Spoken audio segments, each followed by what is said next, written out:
The show will begin in 10, 9, 8, 7, 6, 5, 4, 3, 2, 1. Welcome to another episode of Gears and Beers, a show where freedom-loving, gun-toting capitalist pigs talk about gear we love, gear we hate, gun industry news, and whatever else trips our trigger along the way. On the list of topics tonight, we're going to be talking with Ben from Kraken Case Company, talking about the pistol brace amnesty period. Milwaukee Police Department is suing the city over issued P320s. With me tonight, as always, Mr. Sam Shire, the owner of Shyworks, Iowa's preferred Cerakote applicator. Ben from Kraken Case Company, and I'm your host, Box. This show is brought to you by Shyworks. Sam, tell us a little bit about your Shyworks over there.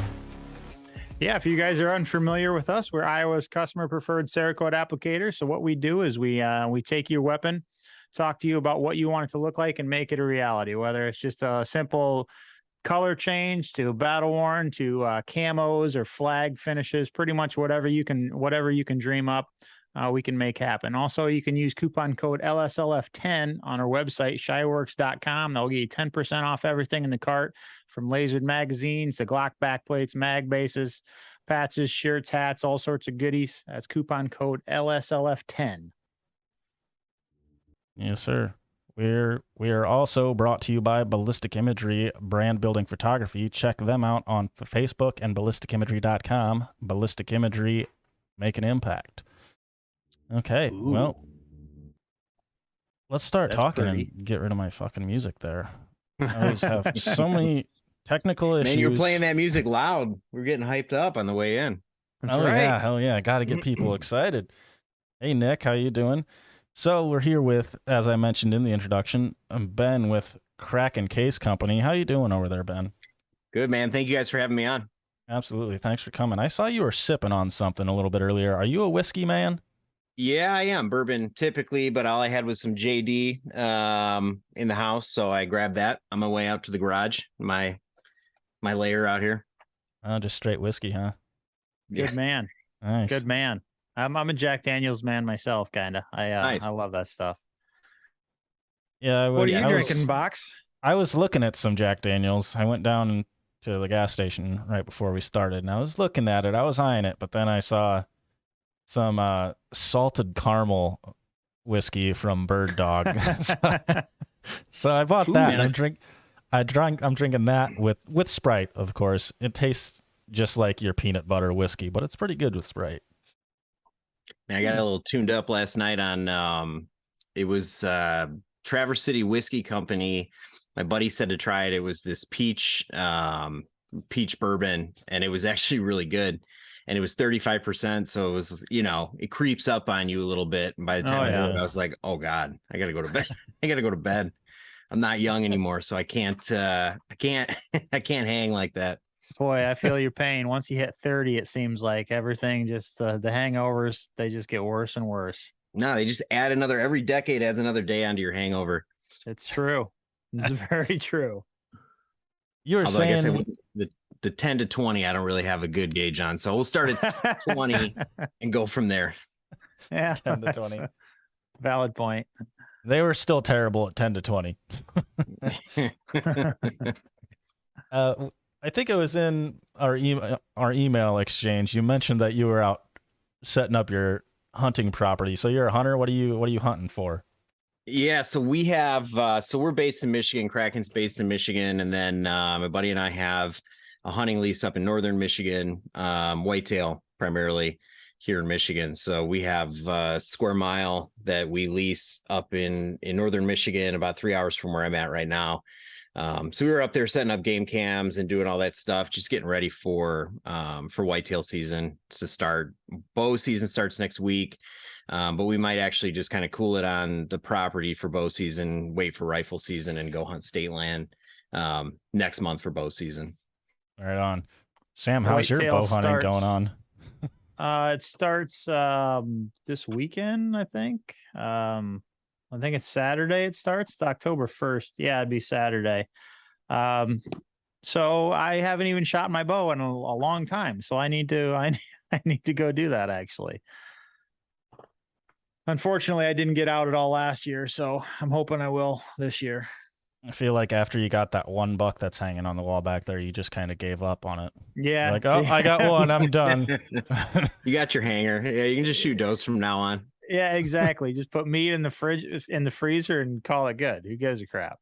Yeah, That's all right, man. Hey, man, if you're seeing something, you're winning, because half the time you go out there and you're like, oh my god, I didn't see anything.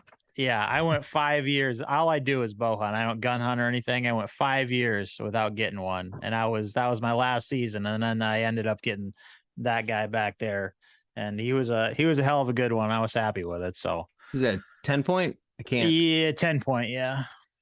Nice. Yep. He's not huge, but I was damn happy with him. That's what Pretty she good said. for 5. That's right. Win. Sorry, couldn't help myself. Nick in the comments asks, very nice on getting this gentleman on the show. Does this have anything to do with this after that link I sent you? Yes, it does, Nick. That is 100% the reason that I got this man on there. I got looking at that link and looking at their website, and I was pretty interested in it. So figured, what the hell? So I shot him an email, and here he is. So do you have Nick's email? I'm sure he can leave it. I'm sure he can leave it for us. Yeah, Nick, get the guys your email, and we'll get you a free case. Look at that. Look at that. Hell yeah. I noticed you guys. I was looking through you guys' Facebook, and I was reading through the comments and the way you guys were responding people, and your guys' I guess it was probably you actually responding to people. Yeah, it was. In the comments. I like your PR. I like the way you guys handle yourselves on social media. Not a lot of companies can do that. You know, man, I like to talk shit, and I don't know if are you guys, is there a PG rating on this, or is this no? You're fine. Okay, you're fine. No, I mean, I like to talk shit in my everyday life, and my business partner and I always say, like, what are we starting a company for if we can't do what we want to do? So it's, I'm not a fan of the coddled PG kind of conversation that a lot of brands have, and if we wait to start talking how we want until we're bigger, we're not going to be able to do it. But if we set the tone right now that it's just, this is us, this is what you get. There's no, like, we're not going to hold back. We're not going to be like complete dickheads, but we're not going to, take it either. If people are trying to be, people are trying to come in and cause problems or whatever, we'll mix it up with you. We'll have fun, well, it's fun for me to be able to do that too. Absolutely. I like that. I like that a lot. I couldn't agree more. I think you're going to fit in real well in here. And it's fun too. You'd be surprised how many people in the comments have said exactly that they're happy to see a brand that, is willing to risk their, quote unquote image or whatever it is. But to me, it is the image. It's an extension of us. This brand, we want it to be an extension of us. We spent close to 3 years developing this product, and it's our baby. And so for us, we see the brand as us in representation of what we're putting out. And we don't, with the products that we're going to be releasing and everything else we do, we don't want it to be just another ho-hum Pelican or whatever, where, you see Pelican and they're very generic. They're a corporation. They're a big corporation, and they have a lot of moving parts, and they can't do what we're doing in terms of just, mixing it up with people like normal people would. And so that's kind of a focus for us, at least, is just to make sure that the brand is authentic to us, whether people like that or not. It's important to us to do that. That's awesome. So yeah. I want to backtrack just a little bit. So for those of you who haven't figured it out yet, Ben here is the co-founder of Kraken Case Company. So Ben, could you give us like a quick rundown just on who Kraken is, or what the company is, or what you stand for, where you're located, when you started, that kind of thing? Sure. So Kraken Case Company is, as you know, on the surface, we're a case company, a case seller. But what we have is a patent pending memory foam insert for the cases. So we're different from the brands like Pelican or anyone else in the market, is that we do not want pick and pluck to be the main draw for cases. So, a lot of people might not have seen the product before. So I got a bunch of stuff here, but this is one of the inserts that goes into our cases. So our cases are built in a way where you have a bottom insert, top insert, and then you have a middle foam layer.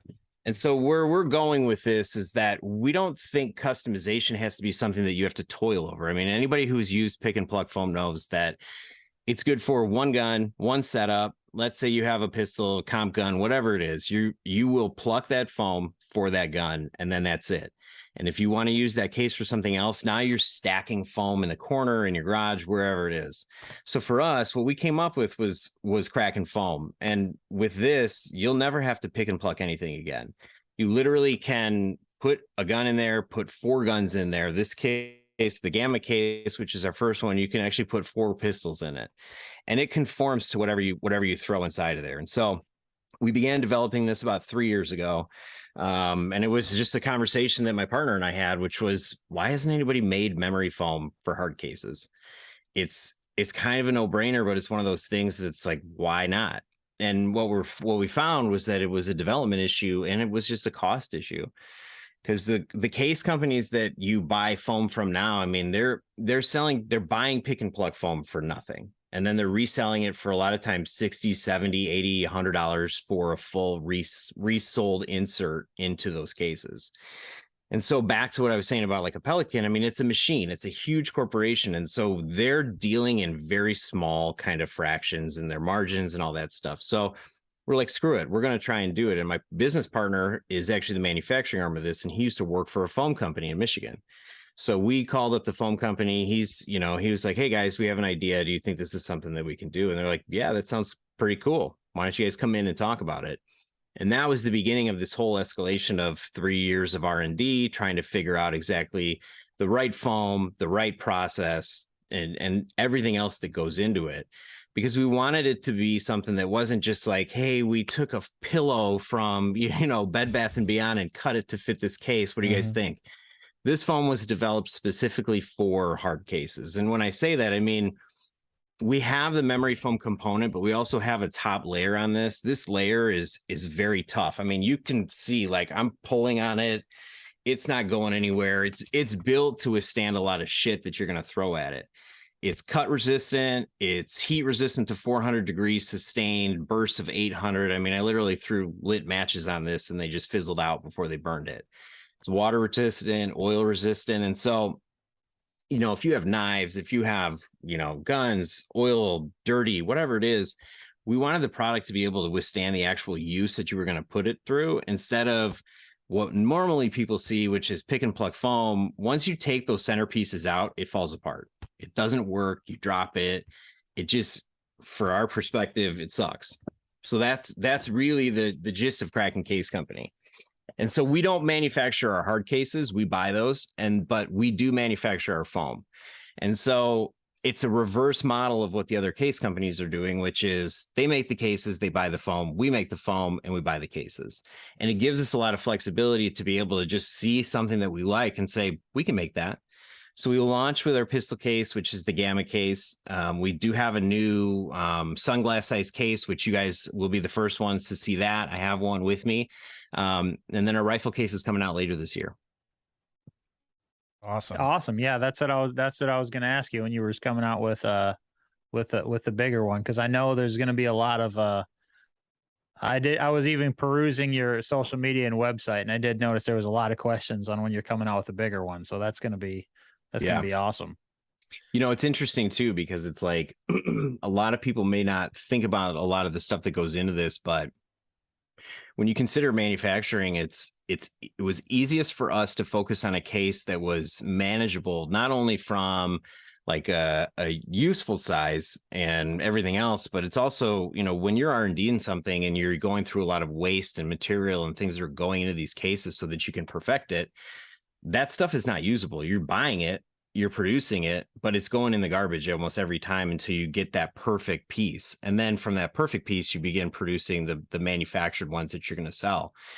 And so had we started with the rifle case or something bigger, I mean, we would have been, you know, in the poorhouse, living in a gutter, trying to trying to make this work. So, you know, it was a lot of strategy that went into why we launched with the pistol case, and we get it. I mean, it's not the right size for everyone, but we have sold a lot of them, and a lot of people, you know, we've not received one piece of negative feedback on the case. Everybody who's received it's been like, damn, this is not what I was expecting. This is better than I was expecting. This is doing what I thought it was going to do.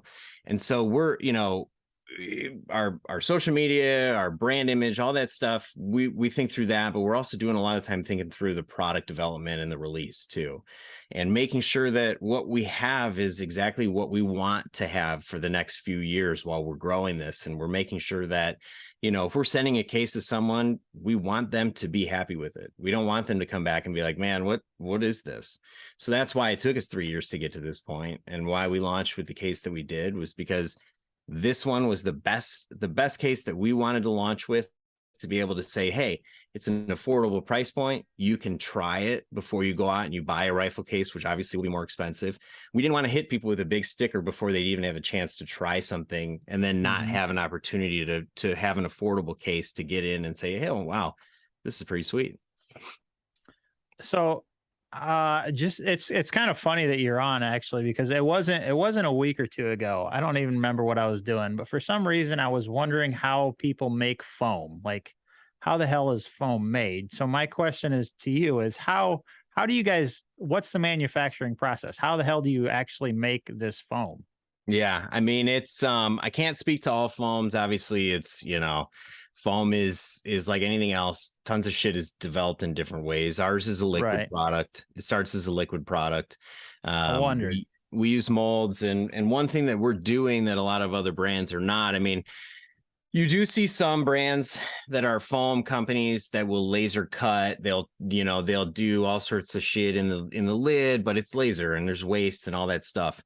We're pretty much a no waste production process, and I'll get back to the actual process. But, you know, in the Gamma case, we have our logo, our icon in the lid, and we'll be able to do that for, you know, B2B partners, brands, and, you know, in the future we may get to a point where you may be able to upload a photo and actually get custom lids, you know, for your cases right there. Today we're just focused on our brand, but the reason that we can do that is because our foam starts out as a liquid, so we can make molds and pour and have whatever we want in that, all the way down to photorealism. That manufacturing process would be much more difficult, time consuming, but it is possible. There's all sorts of crazy stuff that you can do with aluminum molds when you're pouring liquid into them. And so it's, you know, like how it's made. I mean, it's, you know, there's an assembly line type deal. There's a conveyor system, there's robots, it's all automated. And we work with a partner who does stuff with Reebok, Nike, you know, all the big players that, you know, they want shoe soles or gaskets for their automotive doors. So it's, you know, for us, we were kind of a new avenue for them because they make smaller parts. We came in, we wanted something bigger, and they're like, yeah, that's sweet for us, more material. So it's been a fun journey for me. I come from the media side of things. You know, I've worked in the gun industry for almost 10 years. I have no manufacturing background. My partner does. He's been in manufacturing for, you know, over a decade. So it's a good mix between he and I, on, you know, what I know, what he knows, and what we can bring together. And then we do have a third minority owner as well, out in New Mexico, who's been strategically very, very good for us. Also, he's another gun industry dude as well. Okay, I'm curious. Is that the foam? Is the middle of it separate from the top layer, or is that all one piece? So when you say the middle layer, are you talking like, hey, there's there's multiple inserts in here? Or are you talking No, about, yeah. hey, there's foam? Yep. So this is foam, and then this is another layer which we call the skin layer. And so, not the player layer, but the skin layer. This is what gives you all of like the more aggressive kind of properties that give you the cut resistant, the heat resistance. The foam actually has heat resistance as well to 400, but the skin can go even farther beyond that. Wow. And so we did that dual layer design for that exact reason, because like, okay, I've got, I don't know, a suppressor. I got a bunch of shit laid out here, but I've got a suppressor, and maybe it's, it was cool enough for me to take off my gun, the host gun, but it was still too hot to put in a traditional case. So with this one, throw it in there, close it up, and you're good to go. So it's, it was a very specific design purpose, which was to, one, give it a clean look, give us the ability to make sure that we had clean logos, all that stuff, because a standard just straight foam will still be porous. I mean, there's air transfer, that's how memory foam works. But with this layer on top, it gives us that ability to put logos in, make it very clean, do colors, do all sorts of different stuff, and enhance the durability of the product itself. Can you tell us what kind of material that skin is? I can't, only because what it resembles, I guess. Is it rubbery, or what would you? Yeah, it's a rubbery feel, but I mean, you can see it. It's a very specific density so that it plays with the foam. So you would expect something that's like that to not move, to not have those properties, but it does all the same stuff, because it's, we went through hundreds of hours of trial and error to get the right density of that layer, to make sure that it would conform and it would bend and it would do what you want it to do with the foam. Because I mean, there were certain times that we tried it where we had thicker skin, thinner skin, and either the thinner skin wouldn't work properly, or the thicker skin would not, it just wouldn't rebound. It wouldn't have the same memory characteristics. So where we netted out is this one, which is great. I mean, you have about a 10 to 15 second rebound, full rebound, on whatever you put in there. And I mean, you can put, this is probably my favorite demo, because a lot of people look at it and they say, well, that's great, but it's not going to work with glass, or it's not going to work with, something that's more fragile. And so what I do is, you've got my foam, which is a Pro Max, which is almost the exact depth of the case itself. So if I put that in there and I just put it in straight up and down, I can close it all the way down without an issue. So the foam will really conform to anything you put in it. I mean, I got my bourbon glass. I don't know if it's, where my bourbon glass, it'll close down on top of it too, without any issue. And that's an open cavity glass too. So, it's not the type of thing where it's a closed glass like a bottle or something else, where you have a lot more of that structural density that you would with something that's tapered off at the top. It's meant to withstand some abuse. It's like, if I drop this, it's going to break. So it's meant to do that. It's meant to accept a lot more than you would expect in there. And it's, it's whatever you can fit surface wise in there. So like, this is Walther Q Match comp gun, and then G17 with I don't think these won't fit, maybe, but I got something else as well. This is the XDM 10 mil. So as long as like they'll fit in there surface wise, you can close up shop and you're good to go. And then you can double layer too. One thing that I always like to tell is, when we made a prototype of the rifle case last year, I checked, it was like a Pelican 1510 or something like that. We were screwing around with basically every case on the market, making stuff, testing stuff out. And we made a demo rifle case, and it was, traditionally a one gun rifle case. You have your base layer, which is the pad layer for your gun. And then the middle layer is traditionally the pick and pluck layer. You pluck the shit out, and then you put your gun in there. It sits on the pad, and then the eggshell comes down on top and it closes it up. Well, the rifle case is going to be just like the pistol case, in that you'll have your base layer and your middle layer. You'll be able to stack whatever you can fit in that bottom layer, put the middle layer on top, and stack whatever you can fit on the top layer and close it up. And I flew down to Texas with 4 long guns in what is traditionally a one gun Pelican case. Optics on it, rifles, bolts out, loosened the case and checked it on Delta, like, well, let's see what fucking happens on here. We'll see if this goes well. And I arrived and everything was fine. So that's really where we're going with this, is that we want to maximize your ability to carry stuff and also protect it. And I think, most of these companies have focused too much on the case. Can we make it look cooler? Can we make the latches different? But they didn't focus on what actually matters, which is what's inside, which is the foam. And my partner always likes to say, like, we designed it from the inside out. And that's really what we're focused on is, man, you could probably put this foam in a cardboard box and get close to similar protection, with some of the shittier cases on the market. And it's because the foam is meant to be that kind of pillow cloud type, like, man, whatever you put in there, it encapsulates and it just basically closes around it, and it creates a perfect form every time, no matter what. So that's what we got going on, and we're excited about it too. Nick in the comments is wondering about the weight. That's an aspect I hadn't thought of too. Memory foam mattresses, I know, are heavy as a motherfucker. How heavy is this stuff? Yeah, so the foam itself in the Gamma case here is 288 grams. I think it's like 50 grams more than the standard pick and plug foam, if that. It's not, it's negligible. The biggest difference is that skin layer. The foam is the foam, and it's going to weigh about the same. So I think, if you had standard pick and plug foam in this case, it would be like 3.5 pounds, maybe like between 3.5 and 4 pounds. In our case, is right around 4 pounds. So it's not a lot. And I mean, the truth is like your case is going to have more stuff in it than it normally would anyways. So it's up to you. Once you feel the case, test the case, like it, enjoy it, you could carry double what you normally would in the Gamma case, even just on a pistol side. I mean, I can fit easily 2 full-size guns and 6 or 7 mags in that case. And if you had it with pick and plug foam, you would fit maybe one full-size gun. You might be able to fit 2 subcompacts in there and maybe a magazine. But it's up to how you want to use it.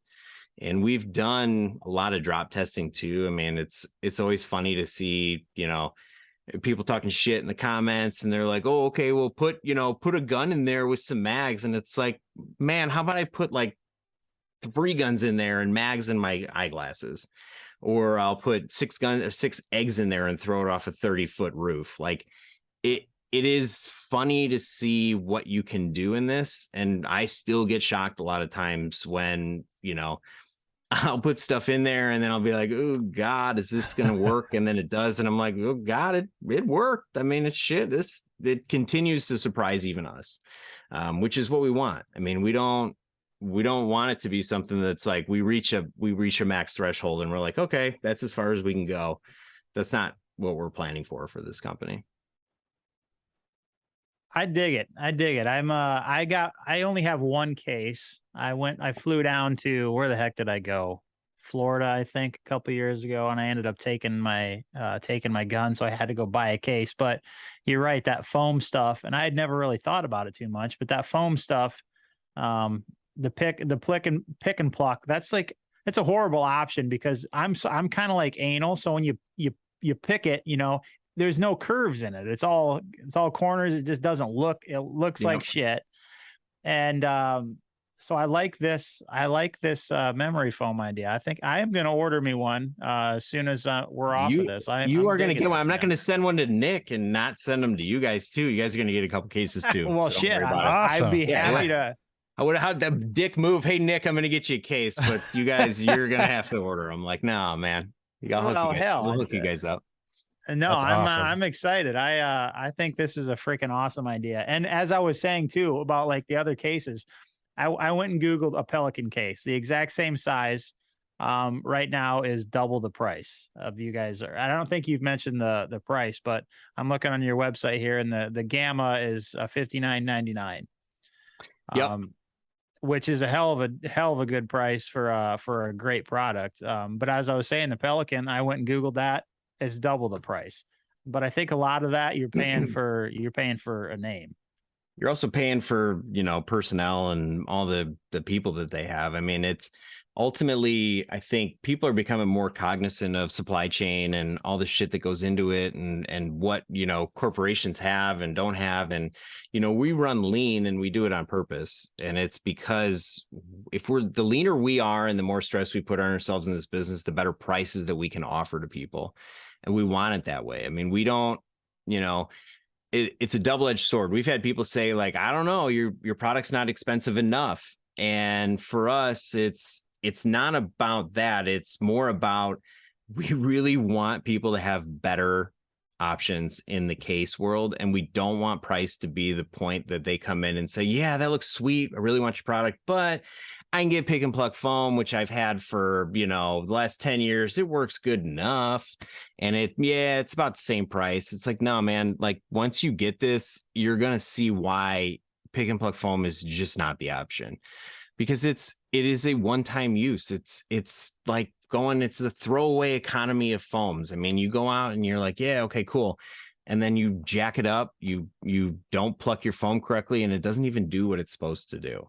Versus our foam, which is you just throw your shit in there and you close it up, and you have better protection and more customization just by closing the lid than you do by spending half an hour plucking foam from an original case and getting pissed off, and probably putting it down 2 or 3 times and be like, fuck this, I don't like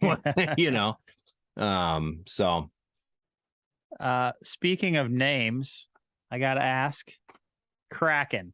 How'd you guys come up with that name? Dude, naming a company is not easy. It is not easy. I mean, we went through a bunch of names and trying to figure out what to name it. And so my partner and I have actually known each other since we were about 15. And we lived together in college type of deal. And so there was probably just as much time spent trying to figure out the name as there was developing the product itself. And I think we netted out on Kraken like this year before we launched, but we both liked it. And it's one of those things where it's like, man, you sit around, you say a name, you're like, that's cool. And you're like, that's not fucking cool. I don't like that, and the more times you say something, you're either going to get pissed off and you're going to pretend like you like it, or you don't, you'll be honest and you'll be like, I don't actually like that. And so you start to go down a path of like, okay, this is cool. Is there creative play in this? Can we do something that's both visually appealing and the name sounds good? And are we happy with it? Because if we're happy with it, it's less likely that people are going to say the name and be like, I don't ever want to say that name again. Yeah. I don't like that. So the Kraken was the top of the list for us because, one, it has a lot of mythos to it. Obviously, it goes back to the Greeks. There's a lot of discussion. Was it the Greeks? Was it the Norse? But it has a lot of mythos to it. It's cool. It's a little bit more aggressive. And where we see the brand, where we want the brand to be, is kind of like Blade Runner, where it's dingy but futuristic at the same time in terms of the branding, because it's, we're in that kind of weird, transition of culture too, where you have a lot of greens, you have a lot of neons, and you'll see it in the site also, where we want it to be something that we can evolve over time, and we didn't want it to be a name or creative that would get stuck and just be like, we're a gun company, or we're a gun case company that makes foam, and that's it. We wanted something that we could evolve into, and I think Kraken does that for us. So when is their commercials coming out about releasing the Kraken? Dude, we already released it. What are you talking about? It's already out. God, come on. I got to go find that. I looked at a lot of your videos, but I didn't see that one. So I got to go find that. No, I mean, it's hard too, because it's like you don't want to do the easiest thing, which is release the Kraken. I always laugh because people post on the Facebook page and they're like, so you released the Kraken? And it's like, all right, man. Yeah, shit. We released it. Fuck, you just came up with that. But no, it's at some point in time, we'll do it, because it's why not? Oh yeah. But there's a lot of stuff that we're excited about. I mean, branding, content, there's a lot of stuff in the works. One of the things I mentioned before was the new case. So this is the Gamma case, is our first case. This one is called Icarus. This is our phone, sunglass, smaller case. And it's so funny because everybody on our social channels is like, when's a bigger case? When's a bigger case? And I was talking to my partner and I'm like, everybody's going to be so pissed because our next case is a smaller case, but it is fucking cool because it is another good example of something that people can get into at a reasonable price. This will be in like the $30 to $35 range. It fits, I don't know what I did with my phone. It fits a Pro Max, any of the iPhone Pro Max. It's that size. It's great for knives. It's great for sunglasses. And so we're excited about this one because it's another great option. We have the big case coming out. The rifle case will be out this year and people will be able to buy it.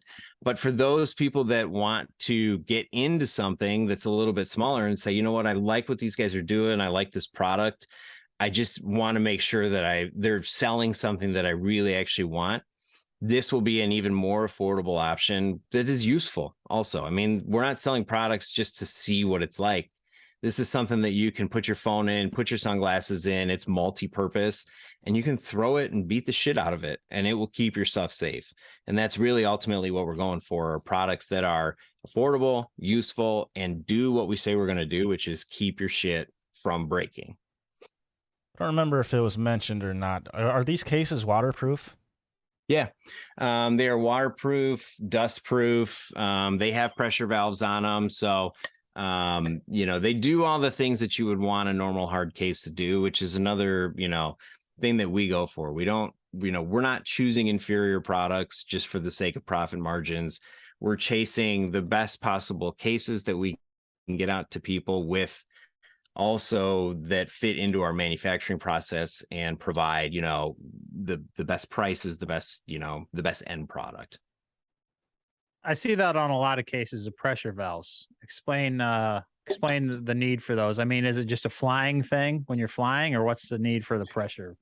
Depth, height. I mean, it's basically just to let the pressure build up in the case out of there. And so you see it a lot in the case company we're using right now is very dive specific. And so it's one of those things where you don't want the case to pop open, burst, it's pressure building inside the case. So you want to be able to let some of that excess pressure out of the case. Sure. Gotcha.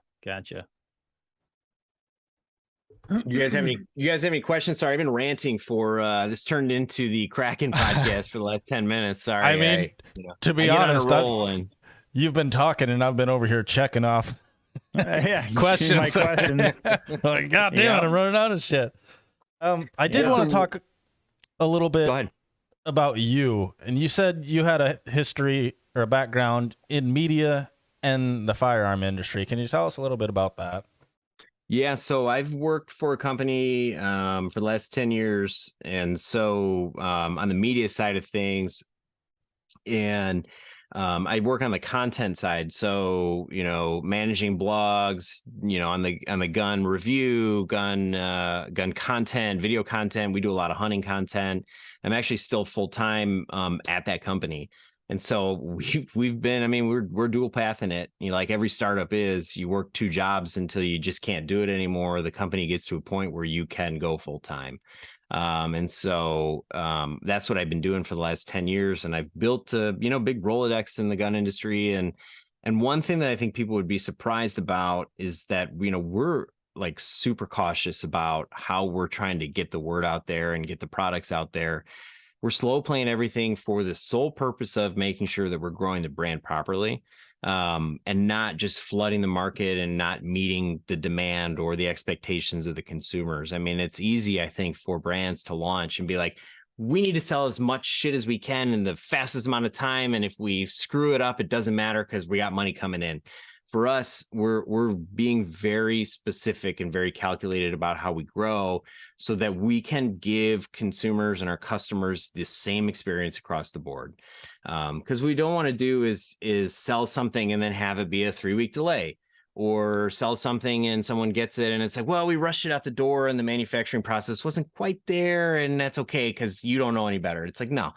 We are very specific about what we send to people, making sure that it's good, making sure that the product is right. And so, we're going through this and saying like, okay, when we launch this is what we're going to do. Like maybe we pre-sale, maybe we have limited quantities for the very specific reason that, you know, what you get is what we want you to get and not just a rush product.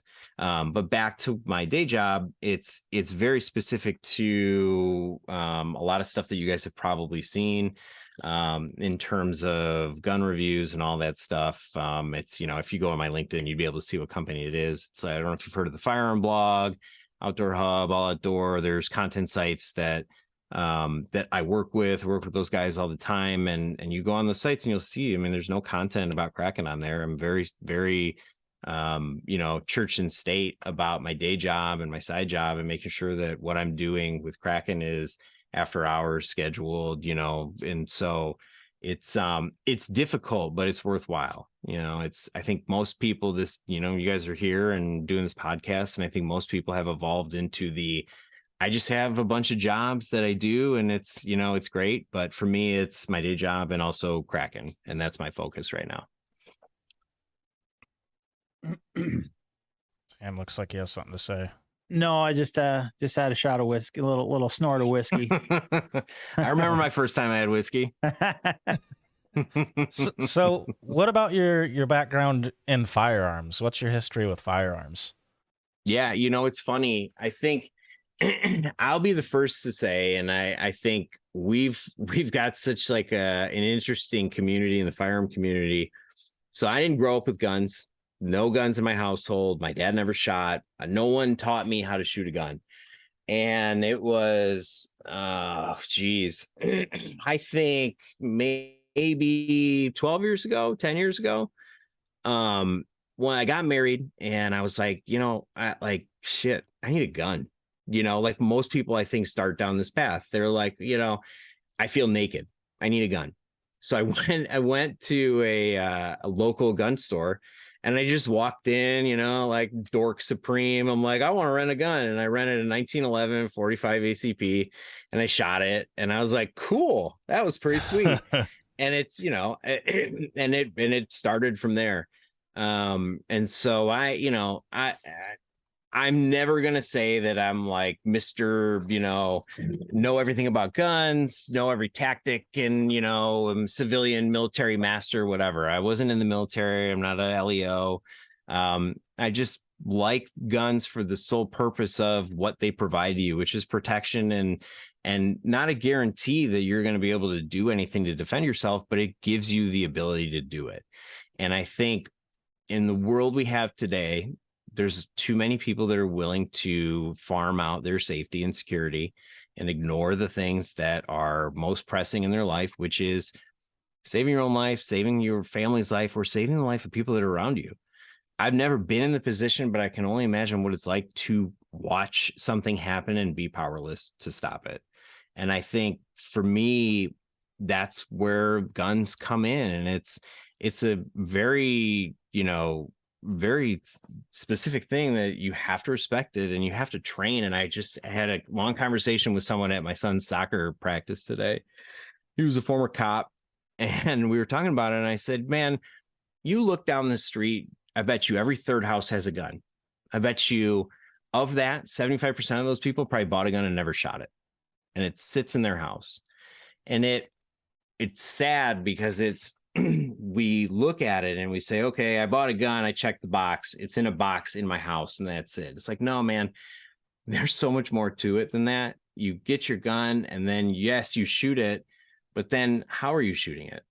Is somebody teaching you how to do it? Or is somebody helping you understand the dynamics of shooting, reloading, tactical reloads, understanding, like, even though you have a gun, even though you're armed, do you even need to engage this person?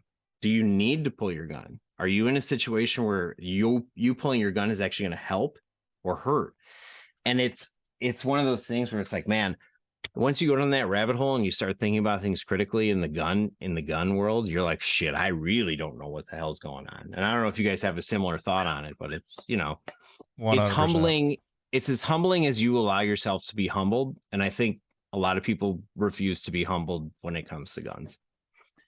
I think everything you just described, from how you got into guns to your thoughts on them and everything, pretty much is exactly in line with with pretty much with both of us, from how we got into guns to our whole philosophy on everything. So I couldn't agree more with you. Absolutely. Yeah, it's Yeah. hard. And it's the other thing too that I think it sucks about the gun industry is a lot of people raise their hands and say, yeah, I want to train, I want to learn something. And then you have people that don't know what the fuck they're talking about that train you. And if you're uneducated, you go to someone who's also uneducated, but they seem like they know what they're talking about. And that's hard too, because it's how do you decode that? How do you break away from that and find people that really do know what they're talking about and give you the information that you need to save yourself or save someone else if it really goes to that point where you have no other option. Do you read Yeah. very much?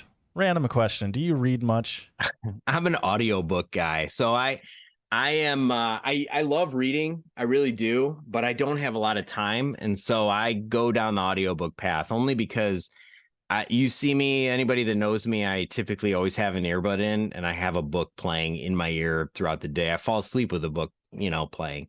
And it's mostly because it's like, man, if I had time to sit down and read a book, that would be awesome. But it's like, I have 3 kids, I have Kraken going on, I got my day job, I got a lot of shit going on, and I don't have time to sit down and read. So long ago, I gave that up and I was like, I'm going to do audiobooks now. And that's kind of where I'm at. Yeah, I get that. I ask because you're echoing a lot of sentiments from a book that we're currently reading. We just started a book club, or a men's book club for like Nice. self-defense and philosophy and shit like that. And the book we started off with is called Violence of Mind by Varg Freeborn. Have you read that? I've not read that. It's almost like you're just reading out of that book, just echoing Really? a lot of sentiments that he has in that book, and that's what it reminded me of. And I think So it sounds like you would enjoy that book. I'll tell you where a lot of this stuff came from. I met a guy, I don't know, like 6 years ago, Jim Staley. He owns a company called Tac Gas. At the time, it was primarily Deliberate Dynamics. And we did some video work with them, and we filmed this trailer for this show that was like a pilot. And it was called Beyond Brahim, but the class that he taught, he had a training arm of his retail company, and he was a Force Recon Marine.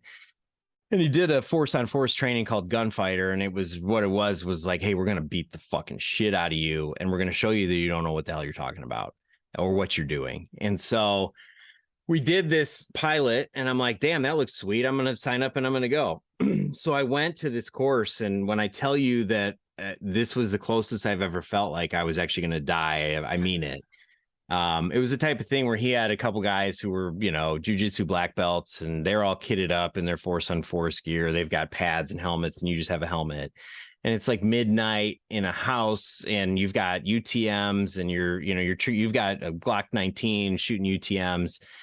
And a lot of this shit that I'm talking about comes from this, because it's humbling to be in a position where it's like you're safe, but you're not. And he puts a hood on my head and he walks me into this house, and he's like, okay, I'm going to walk you through the house. It's midnight. We've been training all day, and you got a hood on your head and a helmet, and I'm going to walk you through this house, and I'm going to stick you in a corner. And then when I tell you to go, I'm going to pull the hood off, get your gun, and find your way out of the house. I'm like, okay. So he sticks me in the corner. It's, if you imagine yourself sitting in a corner like it's a horror movie, and the corner is literally right here in front of your face, and you got a hood on, and the only thing you can see is your flashlight in between your legs focusing up on you. And he says, go, and somebody comes from behind me and grabs me by the head and pulls me into the middle of the room, and 2 guys just start beating the shit out of me. And you got this guy screaming at you, and he's like, they're going to fucking kill you, And so a lot of it comes down to, for me, it's like finding ways to put myself in situations which are safe, but at the same time, they'll teach me that, one, no matter how much I think I know, I don't. I have no clue. I really don't. And 2, they give me the ability to be able to learn and reflect and go down a path that says, like, okay, you just took yourself and you did something that, 1, you probably were scared to do in the first place. And 2 is like, man, that's real life. Like, no one fights fair. No one is going to treat you well and be like, okay, in this scenario, I'm going to I'm going to push you and then you need to come back and draw your gun and shoot me. It's like, no, man, like I'm going to beat you until you can't fight anymore. And then we're going to beat you some more and you have to keep fighting, because if you don't, you're dead in real life. And so there was a lot of reflection coming out of that training, because it was ultimately like, man, I really like, I was at that point where I was like, oh man, I got a gun, and I'm like, I got a gun in my house and I'm good, because I'll just like draw it and go, and I know what I'm doing. And now it's more of like, look, even if I have a gun in my house, I'll tell you the first thing that I would do is collect my kids. If I wake up and I'm on the second story and I hear something downstairs and I really think it's something, I'm not going down there to look to see what it is. I'm going to go get my kids. I'm going to bring everyone into one room and I'm going to draw a gun. I'm going to close the door. I'm going to call the cops. I do not need to ever shoot a gun at a person if I don't have to, because typically what that means is that they're going to shoot back at you. And if I can avoid that, I would love to do that at all costs. And I think, it's hard to decide at some point where it's like, look, yes, we all have these ideas of like, man, I got a gun and I've trained and I'm a gunfighter now. It's like, hey, dude, like I'm a dad and I'm 39 and I'm like out of shape. And, I don't need to do this to prove that I'm a man. What I need to do is the right thing for my family and the right thing for myself and everyone else, and make sure that I'm approaching every situation clear-headed and right-minded, and that I'm doing what is right no matter what. And you can't really do that if you don't think about that stuff beforehand and really think through like, okay, somebody breaks into my house and I'm upstairs and they're downstairs. Do I need to engage them? I don't know. Probably not. Not if I can call the cops and then get there in time and I'm ready if I need to do something else. So that was a long-winded way of saying, like, I really try and reflect on a lot of things that, could happen, or I see a situation and I sit down and think about it. I'm like, okay, what the fuck would I do if that happened to me? Like, damn, I don't know. And then go down that path with that kind of lens. Too many gun owners have a distorted view, like a Hollywood view of how things are going to go down if they think they ever need their firearm. Like they're going to kick down a gun and go rolling across the floor and John Wick 14 dudes in the face in 3 seconds. No, you're most of you are probably just going to shit your pants and not really do anything. And there's the other guys that are just, oh, I can't wait until somebody kicks in my door and I can shoot him right in the face. Like, you're not going to do that, and you don't want that. If you do want that, and that is what you're going to do, well, you should probably rethink some things here, clarify why you want that and why you need to do that. Yeah, it's like self-awareness is the first step to true, like, potentially life-saving kind of, decisions. Yep. Well, you mentioned something that I think is vitally important, like just thinking about these things ahead of time. Because that's one of the biggest things is know what the hell you're going to do. And the other thing, when you were talking about your training, like so many people think that, well, if I get into this situation, this is how I'm going to handle it. And it'll be okay. It'll be okay. I lift weights on the weekend, or, I'm a badass. I can handle it. Well, no, when the shit hits the fan and, your life is on the line, you're going to revert back to, there's a saying that you revert back to your training. And if you've never done anything, and if you never thought about it, what are you going to revert to, and it's not going to go the way that you think it's going to go in that sort of situation. So it's absolutely. funny. It's like, this popped into my head, but I think it's a good way to look at it. It's like saying like, all right, I'm going to be a ballet dancer because I watched some ballet and I saw those moves. I can do it. I'm going to go and I'm going to go in a fucking nutcracker in front of 30,000 people. And then I don't know what the hell I'm doing. And I think it's very similar to that, where it's reflexively, you want to think that you can do whatever you in your mind can imagine. In a lot of cases that's true, but not when it comes to, moving your body in a certain way and being able to draw a gun, reload, be able to instinctively say like, I need to move. I just shot at X and now I need to move over there because they know I'm here and they're going to be shooting back at me here. And now I need to go over there. And I think it's, it's, you don't know what you don't know. And, I think everybody that is willing to and is willing to spend time to learn is just helping themselves down the road to be more humble and be like, damn, Okay, I'm glad I did that. I wish I could speak as eloquently as you do. I've been trying to say like 90% of the things that you've said in this podcast, I've been trying to say for like 3 years now. And I haven't, Hey man, don't worry about it. The more you think about it, then it just spews out. Sometimes I'm just like, I'll sit and talk for a while, and then I'm like, shit. Hopefully people aren't getting sick of hearing me talk, because I've just been talking for 20 minutes straight. Yeah, that's us on the podcast every week. We listen to ourselves. Well, I think I sounded like an idiot here. And do I actually sound like an idiot? Nope, not too bad. Well, I know you guys had other stuff that you want to talk about. One thing I'd say is head over to krakencases.com for anybody that's listening. Check out the cases. I'm going to send you guys a couple cases to check out.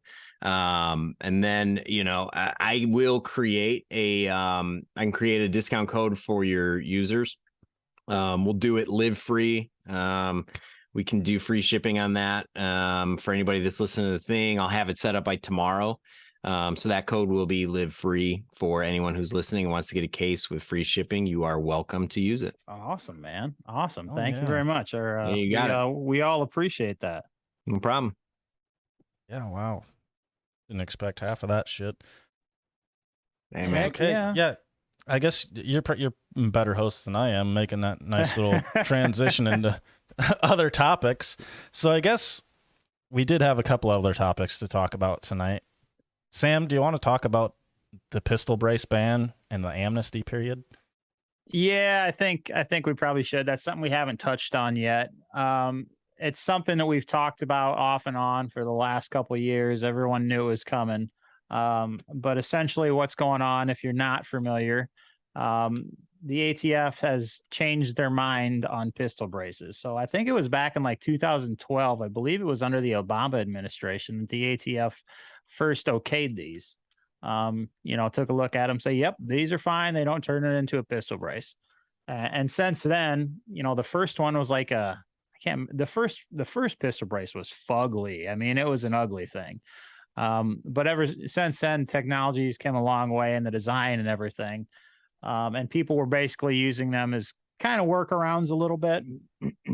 But now the ATF has decided that is no longer okay. And they are basically kind of by decree saying that any weapon with a stabilizing brace on it is going to be a short barrel rifle. There's a lot more jargon to it than that. There's a whole freaking worksheet with you got to add up a bunch of things, and if you get over like a 4 or something like that, that it's an SBR. Well, there's no stabilizing brace basically in existence. It's going to pass that whole test.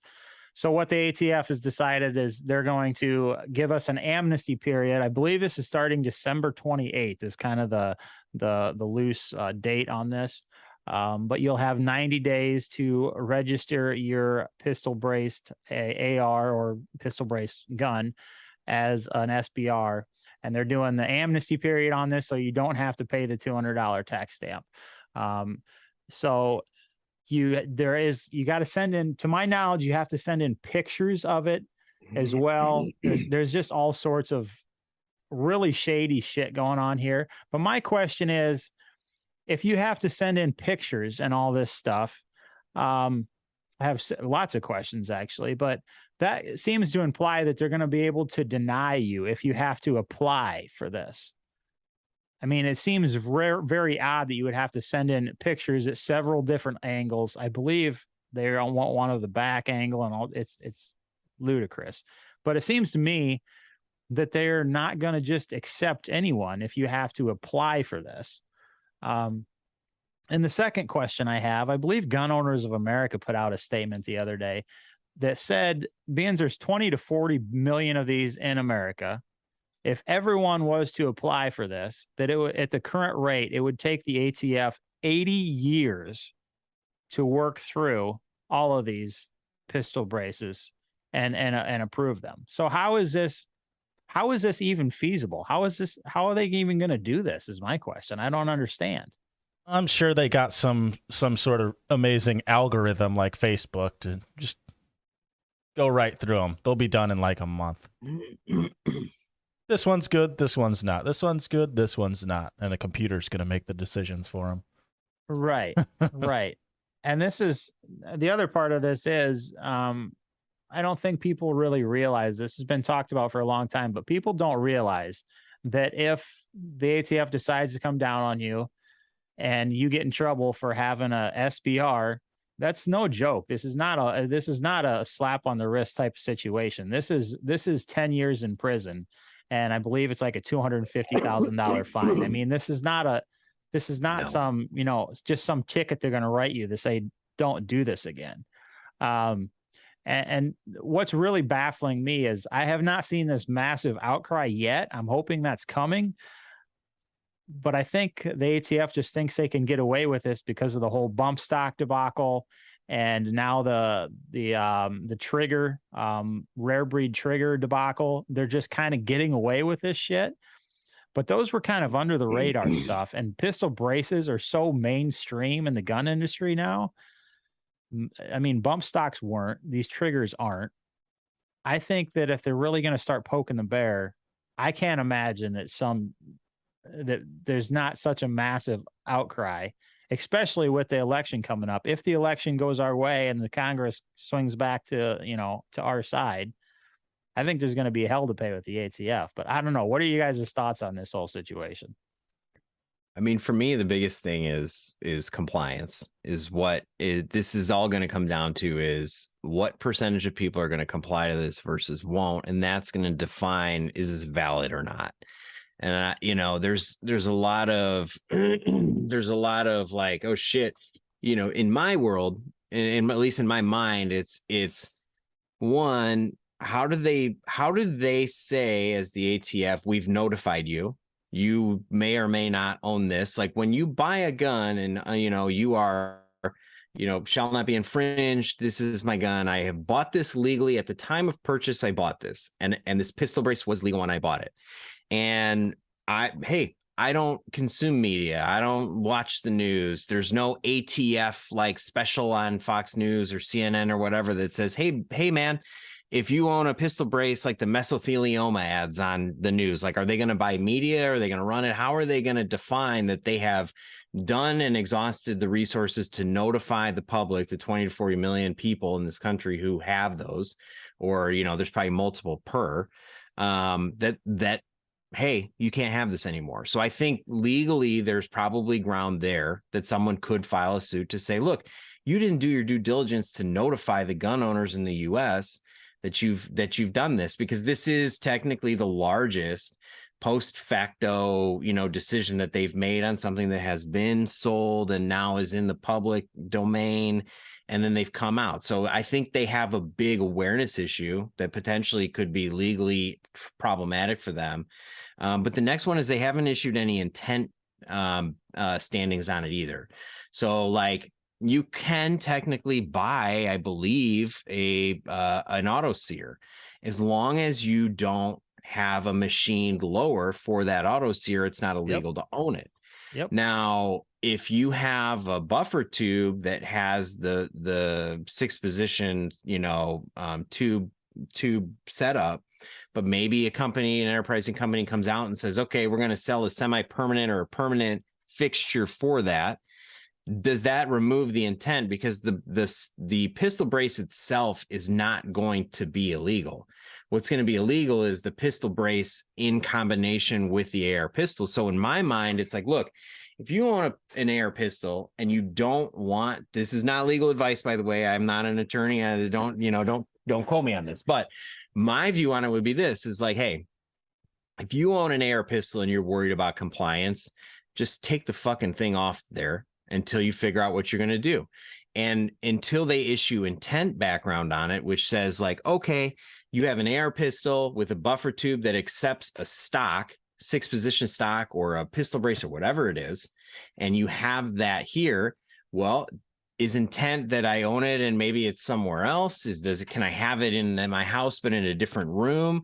What is the intent of the pistol brace with the AR pistol? Like, because to me, I think when you look back at the New York issue that they had a while back where they said, okay, New York, anyone who owns an AR has to register it. And there's like 2 people registered the AR.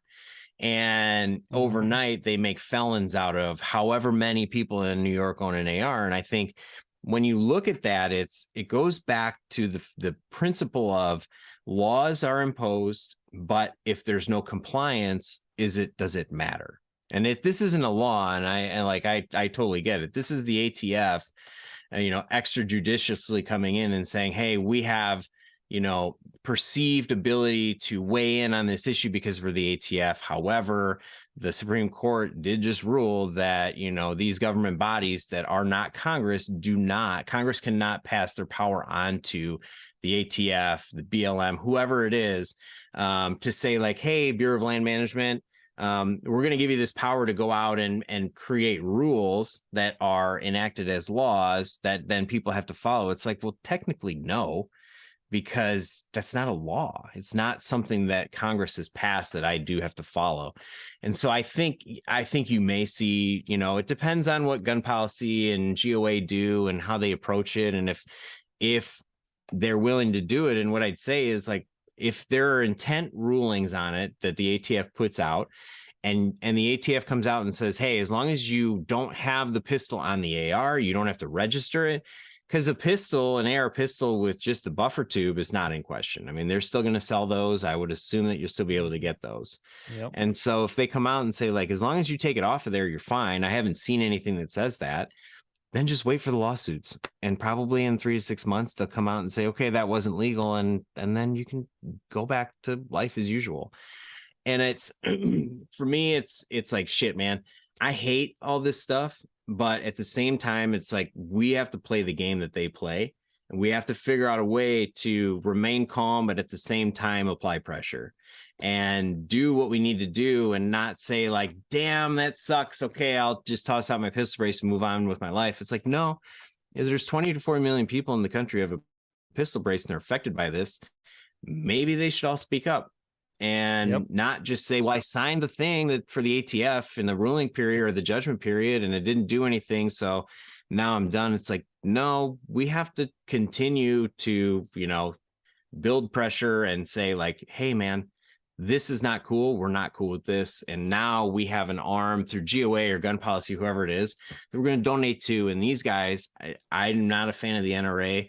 I think, but that's my own personal opinion. And I just, I can come back on for another podcast. You're going to talk about the NRA, but I think what we have to do as a gun community is look for who's filing lawsuits, who's doing the things that actually matter.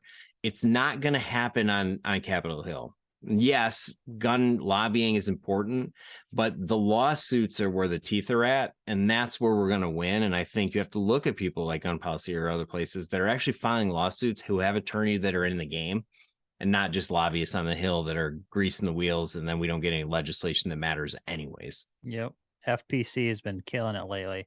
You did bring up an interesting point there about the intent, and the way that this ruling is written clearly states that it has to be attached. I mean, it says right there with a brace attached. It's in plain text. So that's a good point you bring up. I mean, as long as you take the damn thing off, if you want to go shoot it, there ain't no cameras around, ain't no feds around, slap that sucker on, go to town. You want to put it back in your safe or whatever, back in your truck or wherever it is, take that brace off. Because by the way, as he stated, this is not legal advice. We are not lawyers. But I mean, it seems to me that you made a very good point there. That's a interesting point on that. So I mean, it's going to come down to everybody's personal preference. And it's like, I think one thing based on the current climate too, is like, hey, keep in mind that, what you say is overheard. And it's like, hey man, I am by no means telling anyone that like I'm afraid of this or that or anything. It's like we as a community need to consider the circumstances that we're in and then be smart so that we can continue to stay in the fight. And when I say the fight, I mean the legal fight, and say like what we were just talking about. It's like, okay, if I take the brace off of here and I set it aside and that is cool with the ATF, and it's like, you know what, I'm just a little guy. I can't do anything right now, but maybe there's a lawsuit that I can put my name on. And at the end of that, we come out with a ruling that says the ATF acted outside of their interests, their means, and then that goes away, which is possible because a lot of these brands sell pistol braced guns. And so it's a decision of, how do we band together? How do we pivot from here without, hair on fire, and look at it and say, like, this is not going to be the only time this is going to be common. This is going to be something that we will continue to deal with as long as the ATF is permitted to make rulings on accessories and things that are maybe a little bit beyond the firearm world, and say, okay, how are we going to handle this? And I think that's one thing that we as a community need to figure out. Yeah, I think that's the most important thing, is to just remain calm and band together and figure out how to make this work together. That's absolutely excellent advice. And that's one thing I wish the gun community, I wish we were a little bit better at that. Just sticking together. But, I guess we have our opportunity now to do that a little bit. So, and we like to talk shit to each other. That's damn right. We are good at that. Yeah, but it's it's one of those things where I've found that even if you're talking shit, most of the time when people get together, they end up liking each other. And I think we're all being polarized in this thing where it's, I found myself turning into like that guy who has a litmus test where it's like, my wife wants to hang out with someone, and I'm like, what is the husband like? What is he? Does he at least like guns? Do we have anything to talk about? So it's, man, it's challenging out there. It's challenging out there as a, middle-aged dude trying to just get by and not, offend anyone. But at the same time, I like offending people, so it doesn't bother me that much. Yeah. Yeah. Box, what are your whole thoughts on this deal? Before that, we got a comment. Look up West Virginia or telling the ATF to look up West Virginia versus EPA possible domino effect. Is that the recent Supreme Court EPA ruling? Yeah, I was wondering about that. They've really got some balls coming out with this like a month and a half, 2 months after the Supreme Court's like, no, you guys gotta quit doing that shit. I'm kind of curious about that. But yeah, my thoughts on it are a little bit different than your guys. I mean, I agree with everything you said, but it seems to me like they know exactly what they're doing, and they're trying to piss off all the gun owners and turn us into extremists, if you want to call us that, so then they can tag us as terrorists later down the road. It seems like they're doing everything they can to demonize us and make us look like the worst people, because they know the majority of people, I don't think, are going to comply with something like this. And when we don't comply, they're going to be like, those are not law-abiding gun owners. Those are extremists. They will not follow the law for the nation's safety. So I feel like they're doing this to demonize an entire culture. Am I off base? I mean, I think part of the issue that we run into is, like, you've got the higher ups that have the control of the making the decisions at an ATF or FBI or whoever it is, and then the common agents who they mostly go along with the orders, but they're the ones that actually have to fulfill on the the rule or whatever it is. And it's like, hey, shit, how far down the rabbit hole is the ATF going to go on this? Is it going to be like the other things where they reach out to any company who has sold an AR that has a brace, and when they don't have compliance, are they going to go down that path? Because that is a very scary thought. And at the same time, it's like, okay, you want to talk about conspiracy theories. It's like, look, what they're saying is that you will need to essentially go through the NFA process for a pistol brace, and they're going to give an amnesty period. Well, with that, will they issue a tax stamp? Are they going to issue an NFA tax stamp that did not cost you money? And at that point, when there is a tax involved, does that then go to the IRS? I don't know, because there's 87,000 new IRS agents coming in. And so there's a lot of parts to this that are kind of unknown. And it's, how far down the path are we thinking about this, and where does it go?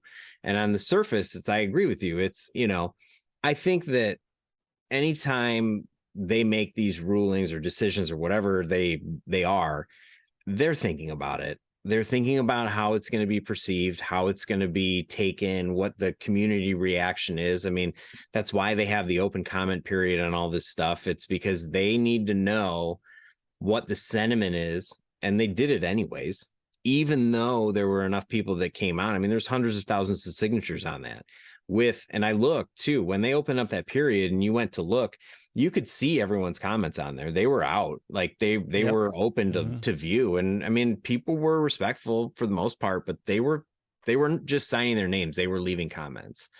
And so it's hard to know what the internal conversations are and who's making decisions, what's going on. But I think that they have to know that they're gonna piss off a large swath of people in the industry. I mean, there's no way that, because they're humans at the end of the day, and there's no way they're not sitting around going, man, do people hate us? Are we the bad guys? Are we the baddies here?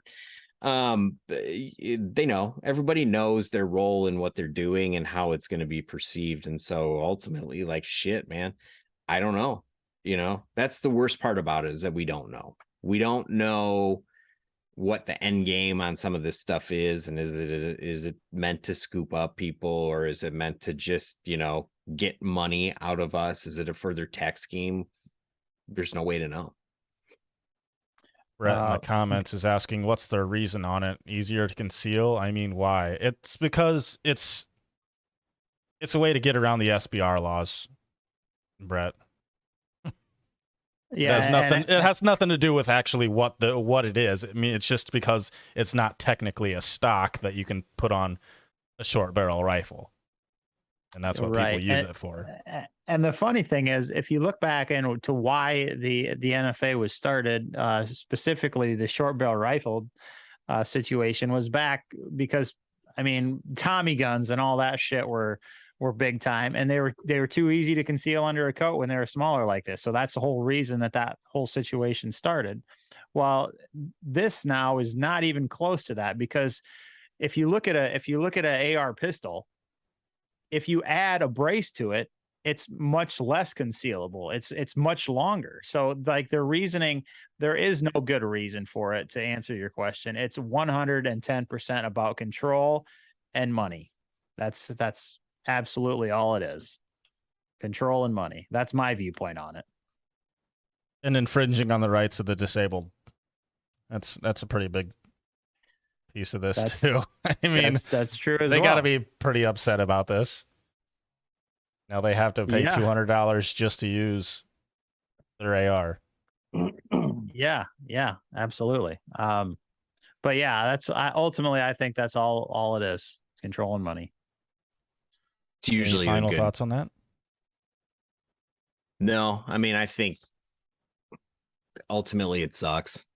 It's just, and it sucks from the perspective of like, man, think about all these companies that make these braces and the companies that have product inventory that they are going to have to just toss out. Mm-hmm. And, I hate to see brands get screwed in the process of, just running their business with what's allowed. And then one day someone comes along and they're like, you know what? We don't want that anymore. And I know you probably have hundreds of thousands of dollars in inventory in that, but you just need to get rid of that. It's for the good. It's for the good of everyone. Right. Doesn't that make you feel good? So that's one of the shitty parts about it too, is like, there's so many people that get screwed in this process of extrajudicial, decisions by the government. And that's the same way what everybody's dealing with right now with the whole firearm, redefining a firearm and a frame and 80%ers and everything. There's a lot of companies that are just getting completely freaking hosed on that. And there was no bill passed. They're not breaking any laws that Congress passed. This is just some bureaucrat that decided, hey, screw you, we're going to put you out of business, So Nick says, for this amnesty period, does it have to be mounted to a gun? To my understanding, yes. I mean, because during the amnesty period, you have to send in pictures. Obviously, you have to send in your whole form, fill out your form and everything. But to my understanding, you also have to have pictures of the gun to prove that it does have a brace on it. So yes. The other question is, if you had a pistol brace and you've been just like putting off all this time SBR in it, do you just go ahead and do that? Or I'm kind of I'm in that situation.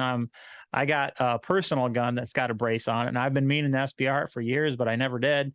But now I'm just like, well, fuck you. I don't want to. I'm not gonna. I don't want to do that now. So screw you. But as to your point earlier, it's each individual's. It's your own decision, and what's best for you and your family. So Shit, I don't man, know what I'm gonna do yet. you made a good point there, though, is that so this amnesty period is for braces, right? Well, a lot of people are probably like, well, I'll just get a free SBR tax stamp.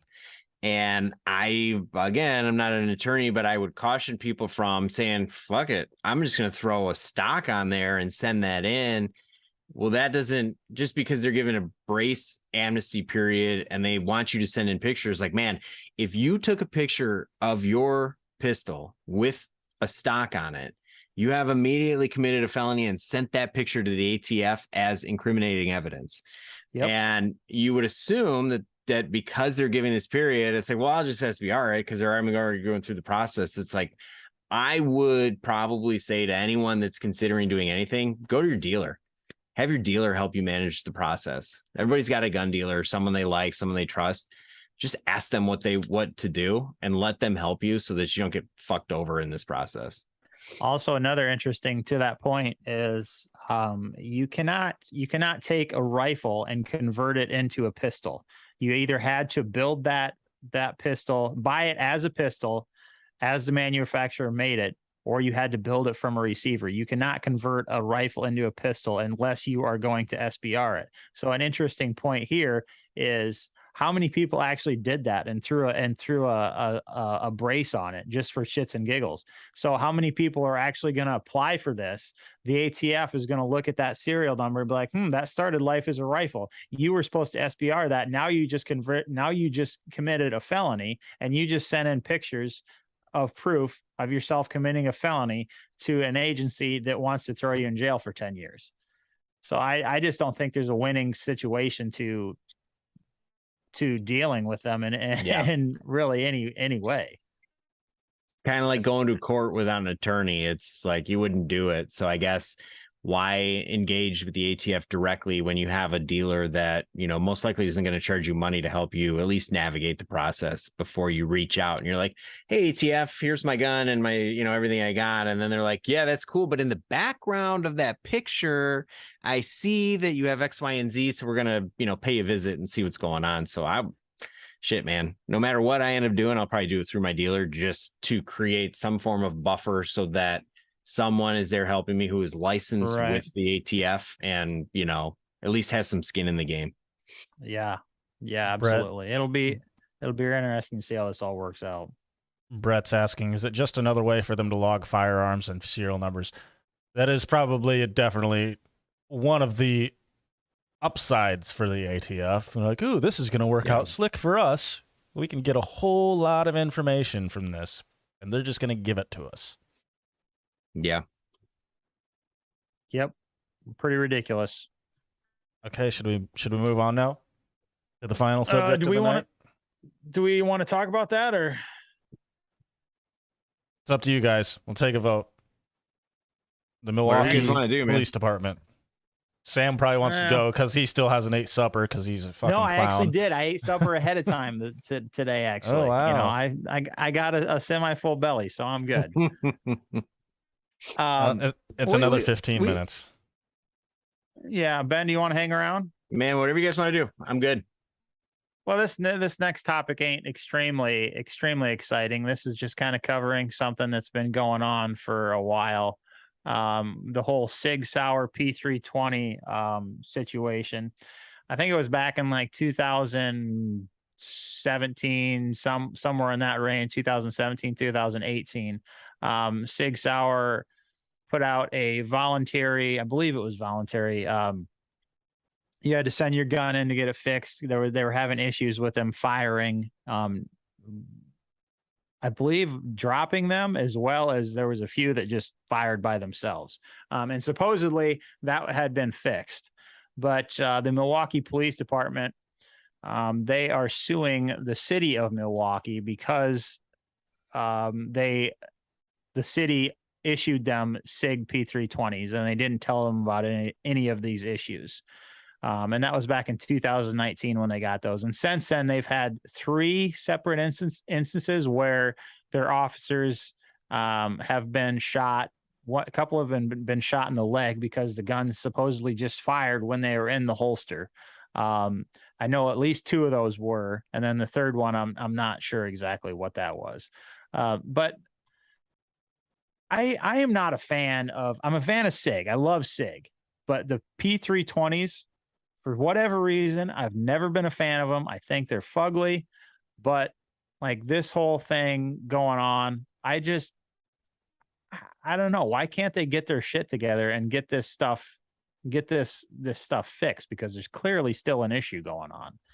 I read an article, and before this, I was reading an article on the Truth About Guns that brought up some interesting points, that they're not the only company to receive lawsuits of this sort. Sure. Throughout the years. I mean, Glock has received a number of reports themselves, but SIG claimed to have fixed this in 2017, but there's an undeniable issue with what was going on before they had the upgraded SIG. So I'm wondering now if there's just not a chance for these people that are making mistakes and they're not handling their firearms correctly. They're getting complacent with their handling a little bit, and then they're using that precedent before. They're like, oh, SIG's been known to just randomly fire off in holsters, whether I dropped them or whatever. I think they called it illegal momentum. Whereas, this has been done before. This is my chance to not look like a total asshole and not get fired by my police department. Because I don't think there's been nearly as many civilian lawsuits as there has been lawsuits from police departments. I could be wrong on that. Yeah. Sorry, go ahead. No, go ahead. Sorry. I was just going to say, I haven't heard, to your point, about civilian lawsuits. And I mean, I do think that I think discovery will be interesting depending on where this goes, because it's okay. What kind of holsters are they using? What's their level of training? Is it repeatable? Is it something, because they still have those duty pistols, hopefully, that's something that will be introduced as evidence that depending on where this goes, they can test, they can see if that happens. And I think your point is good about legal momentum. And it's like, yeah, I mean, shit, man, if I'm a cop and I shoot myself, do I want to say that I did that? Probably not. And if you do it with a gun that has a history, or at least like a temporary history of having an issue like that, then you may be more likely. Or it could even be the thing where they're like, hey man, like shit, that sucks. It's a higher up, and they're like, we're going to help you out, and we're going to say that. And so I guess it's one of those things where it's like, man, until you get into it and you have discovery and you have, testing and all the shit that goes on with a gun, I don't know. I don't know the state of the case either and where it's at. Sorry, my dog just walked in the freaking shop. She's missing her collar. Her face is all wet and grassy and grimy and shit. What the hell? She's freaking old. She's damn near 14 years old. So I walk out there. She had apparently got stuck in the gutter, ripped the gutter off while she was going after it looked like a squirrel.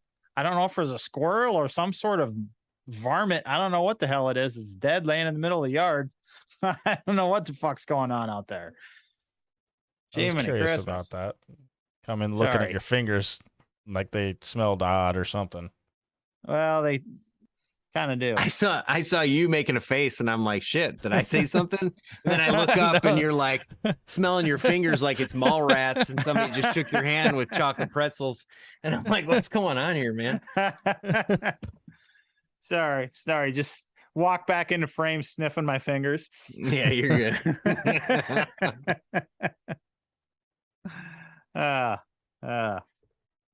Okay, well, do you have anything more to say about that, Sam, or did you miss like half of it? I missed kind of half of it, but I didn't have a whole ton other to say on that other than what I did in the beginning. But I'm sure you guys covered it. I wouldn't. You're still high on the scent of what was on your hand. Yeah. You want us to wait until you come down and then we can finish this, or? Yeah, you caught me. You caught me. Yeah, you're good. You're good. Did anybody see if he still had pants on when he came in? Wait, you guys have pants on? What? See, I normally I wouldn't wear pants, but my fridge is all the way back there, so I got to get up and go into frame Right. in order, then everybody sees me and it's all awkward. Okay, well, if nobody has anything else to say about that, I think we're gonna call her a night. So thank you everyone for stopping by, especially you, Ben. Be sure to check out Kraken, and as of tomorrow, I believe you can get free shipping if you use the code LIVEFREE. Checking out on, is it Kraken.com? KrakenCases.com. Absolutely. Be sure to check them out. They've got some really cool things coming up, and I think they're going to make a pretty big splash in the industry, to be honest. I'm pretty excited about them. Again, thanks everyone for stopping by. Be sure to listen to our entire catalog of podcasts on most major podcast providers and also on our website. If you enjoy what we do and you want to help support the show, check out our Subscribe Star page for exclusive content and other benefits. If you want to get involved in the conversation and the community, join our forum over on lifeshortlivefree.com. And if you aren't aware, Gears and Beers is streamed live every other Wednesday night at 8:30 Central Time on YouTube, Facebook, Twitch, and our website. We would love for you to come get involved. Check out our sponsors, Shyworks at shyworks.com, and Facebook, and Ballistic Imagery at ballisticimagery.com. And once again, check out krakencases.com. And that's all we have for you tonight. Thanks for stopping by once again, and Sam, sign us off. Yep. Thanks, guys, for hanging around. Thank you, Ben, for stopping by. This was a fun one. I really enjoyed it. Yeah, thank you, guys. Make sure you're checking out all our other podcasts on major podcast providers and lifeshortlivefree.com. Until we talk to you next time, remember, life short, live free. God bless. God bless the United States of America. Fund the ATF.